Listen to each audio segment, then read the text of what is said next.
Welcome back to Their Own Words. History from those who lived it.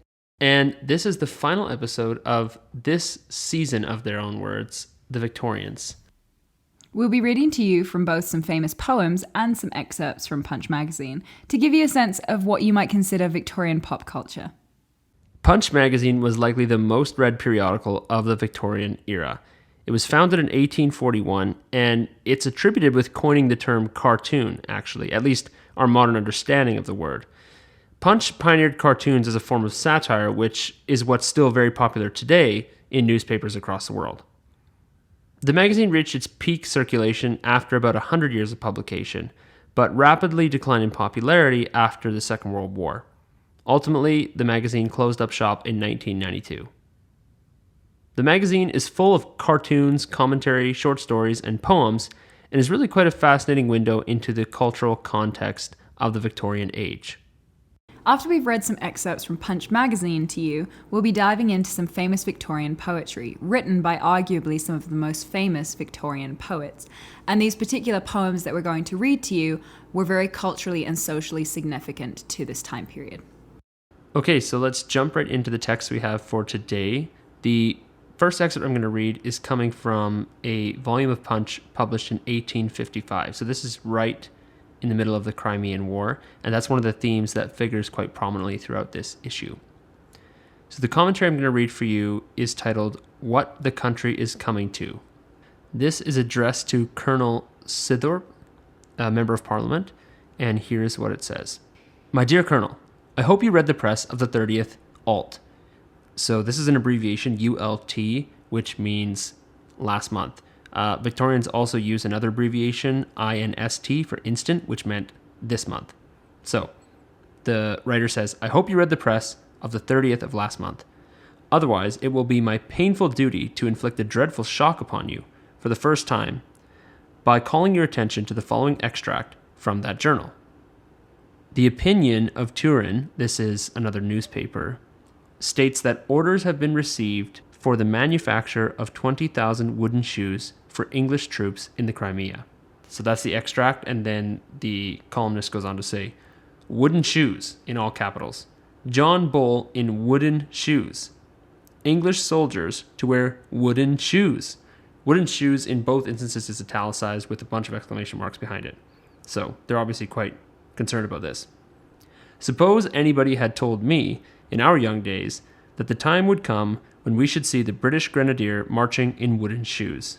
Should we not have scouted the bare suggestion as too treasonable to be mentioned? Has it come to this? Wooden shoes for the army? Like yourself, my dear Colonel, I have every possible respect for our allies, but not certainly to the extent of even dreaming of putting our foot in wooden shoes. Of course you will impeach ministers for their glaring violation of the Constitution, which they have been guilty of in introducing these alien elements into Her Majesty's service. What next? Of course, if unimpeded in their traitorous measure of supplying our soldiers in the Crimea with wooden shoes, they will forthwith proceed to feed the brave soldiers with frogs. The use of these reptiles for food would then soon be prescribed to the whole army, including the militia, and the first regiment of that constitutional force which would be placed on such rations would probably be that which could so readily be supplied with them from the fens of Lincolnshire. A word is enough to men like the colonel of that regiment, who will not neglect the hint of his affectionate Punch." So signed anonymously here, so assuming one of the Punch staff has written this editorial. But I think this is kind of a very funny one, very interesting one. The problem being that using wooden shoes would be, it seems, very un-English and something very foreign, and that it would almost mar the uniform, according to this person who's writing. So he's trying to bring this attention to the MP, the colonel, and say, please change course. So the next excerpt that I'm going to read is a little bit shorter, but it's critical of the government of the time. The headline says, "Harder where there is none."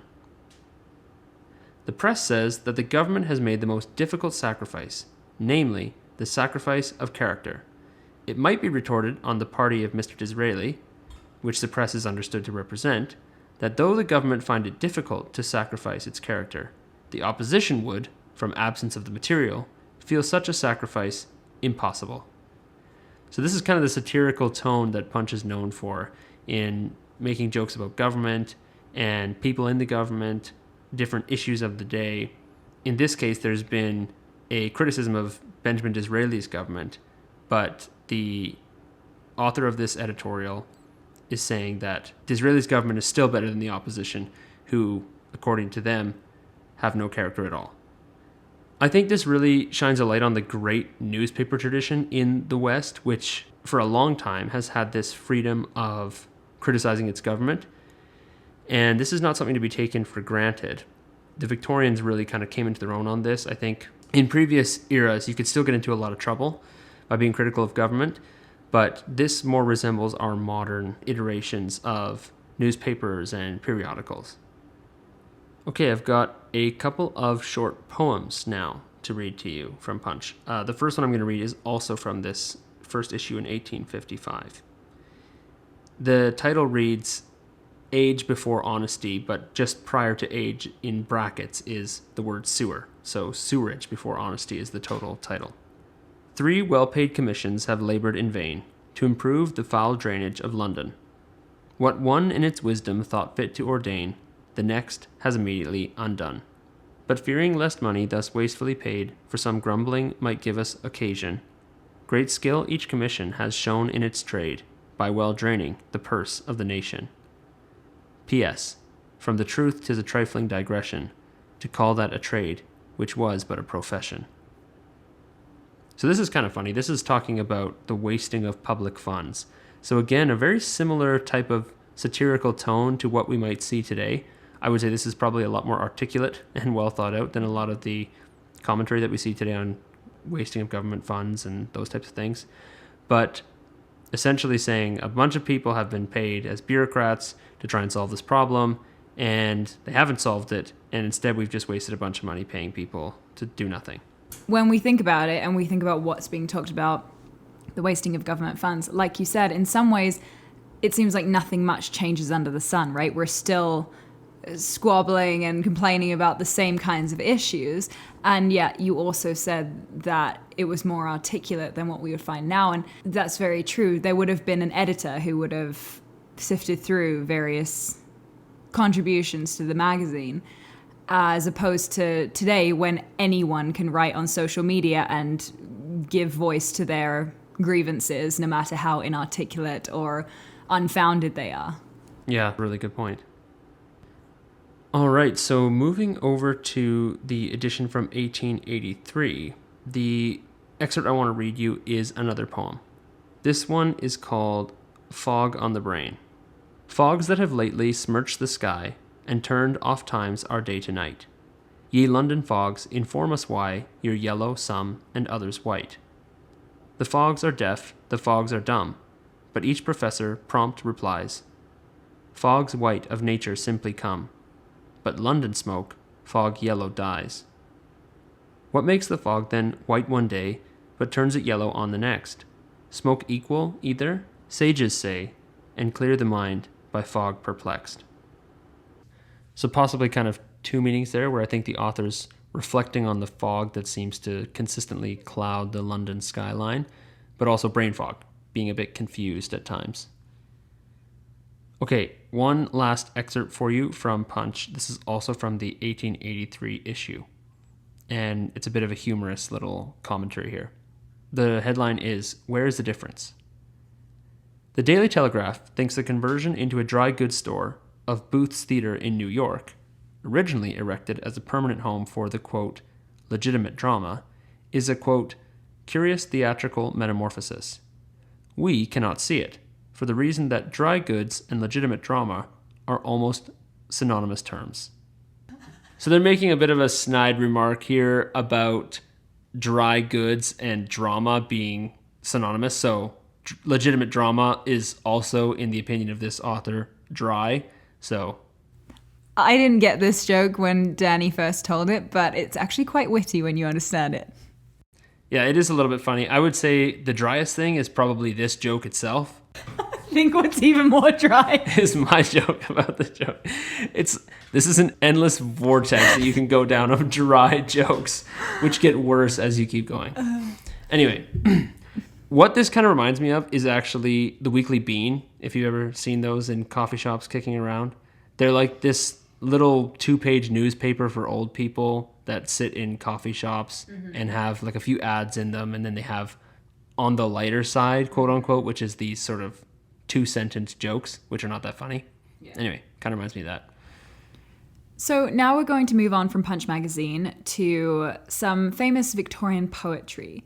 So the first poet that we're going to hear from is Matthew Arnold. So he was an English poet as well as a cultural critic, and he was born in 1822 and died in 1888, so lived pretty much smack dab in the middle of the Victorian era.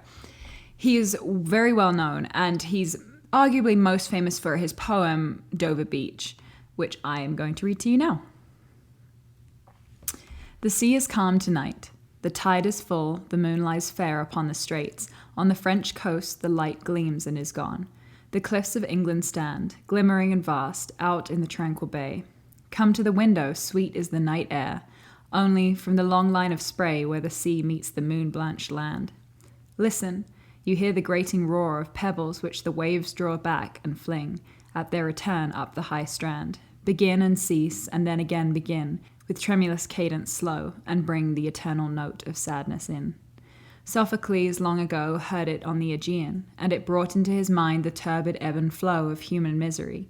We find also in the sound a thought, hearing it by this distant northern sea. The sea of faith was once too at the full, and round earth's shore lay like the folds of a bright girdle furled. But now I only hear its melancholy, long, withdrawing roar, retreating to the breath of the night wind, down the vast edges drear and naked shingles of the world. Ah, love, let us be true to one another, for the world which seems to lie before us like a land of dreams, so various, so beautiful, so new, hath really neither joy, nor love, nor light, nor certitude, nor peace, nor help for pain. And we are here as on a darkling plain, swept with confused alarms of struggle and flight, where ignorant armies clash by night. So this poem is hotly debated in terms of its exact meaning, and that's in part due to the fact that Arnold is very inconsistent in the imagery he uses. He uses the sea consistently, but he doesn't use it in the same way. For example, initially it seems like the waves are eroding the cliff, and the cliff is representative of faith, and then he talks about the sea of faith in the third stanza. However, this poem is a poem about the erosion of the Christian faith in contemporary society, and perhaps Matthew Arnold's sadness, or the speaker's sadness at this, and the consequences of the ebbing of religion within society. So he talks about the darkness. There's no hope, there's no love, there's no light, and this comes as a result of the withdrawal of religion from society. Yeah, it definitely does give you a bit of a depressing vibe, especially near the end, where it seems that he's copped onto this idea that in a world without faith, there's a lot of beauty in the world, but there's no certitude, he says, or peace or help for pain. And it seems kind of sad. But like you said, there is a glimmer of hope at the beginning of the last stanza when he says, "Ah, love, let us be true to one another."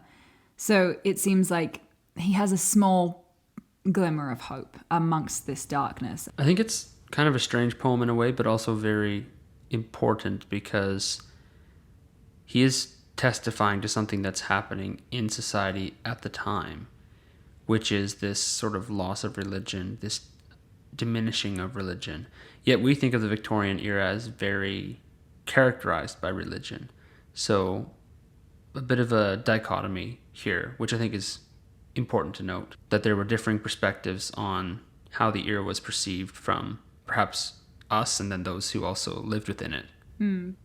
Okay, so the next poem that we'll read for you is a very famous Victorian one that we had mentioned, I believe, in a couple, if not at least one previous episode, and it is The Charge of the Light Brigade. So The Charge of the Light Brigade is a poem that would have been intimately familiar to Victorians. It's by Alfred Lord Tennyson, and is about the historic battle which took place at Balaclava in Crimea during the Crimean War. It reads, half a league, half a league, half a league onward, all in the valley of death rode the 600. Forward the light brigade, charge for the guns, he said. Into the valley of death rode the 600. Forward the light brigade. Was there a man dismayed? Not though the soldier knew someone had blundered. There's not to make reply. There's not to reason why. There's but to do and die. Into the valley of death rode the 600. Cannon to right of them, cannon to left of them, cannon in front of them, volleyed and thundered. Stormed at with shot and shell, boldly they rode and well, into the jaws of death, into the mouth of hell, rode the 600. Flashed all their sabres bare, flashed as they turned in air, sabring the gunners there, charging an army, while all the world wondered. Plunged in the battery smoke, right through the line they broke. Cossack and Russian reeled from the sabre stroke, shattered and sundered. Then they rode back, but not the 600. Cannon to right of them, cannon to left of them, cannon behind them, volleyed and thundered. Stormed at with shot and shell, while horse and hero fell. They that had fought so well came through the jaws of death, back from the mouth of hell. All that was left of them, left of 600. When can their glory fade? Oh, the wild charge they made. All the world wondered. Honor the charge they made. Honor the light brigade. Noble 600. This is another really beautiful poem, sort of immortalizing this battle. The British military have a strong affection for their cavalry units, and I think it stems from these many historic battles that took place, riding in on horseback, guns a-blazing, quote unquote, but more often, in this case, especially 1850s, with their swords out. So I think a pretty emotional poem, and for a lot of people who perhaps had sons and brothers and fathers over there fighting, this would have probably meant a lot. I think the appeal of this poem, though, is timeless, because even though it was written about a specific historic event, and in many ways it is very specific in the details it gives about the charge of the Light Brigade, it's also universal in the sentiments that it evokes. So in the second stanza he says, there's not to make reply, there's not to reason why, there's but to do and die. This idea of duty, and you can think of it as duty universally, or even just military duty in general. Where a soldiers that lay down their lives and do not question why.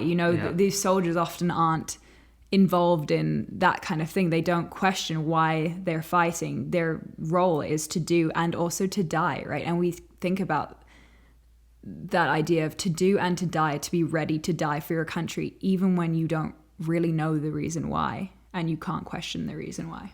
That's really good. Yeah, there's something eternal about the message here, which I think even something like In Flanders Fields, a very famous poem from the First World War, embodies aspects of that as well. There's just something very beautiful and evocative about military poetry.